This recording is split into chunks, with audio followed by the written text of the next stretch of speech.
بسم الله الرحمن الرحیم. دا د دویمې سپارې 30 درس دی. امید دی دا درس همچنان شیر، لایک، فالو، سبسکرایب همچنان وکړئ چې ګټه یې ټولو ته ورسي.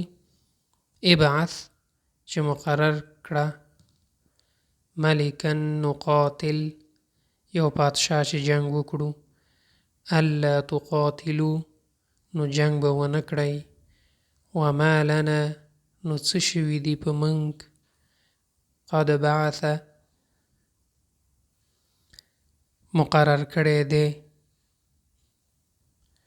انا یکونو څنګه کېدلی شي، ونحن احق او موږ زیات حقدار یو،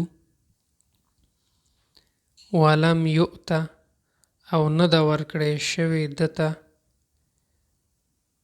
بسطة فراخي، ساعة فراخي.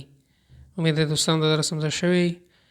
نورم شیر کړئ، نور دوستانو سره چې ګټه یې ټولو ته ورسي. الله مو مل شه.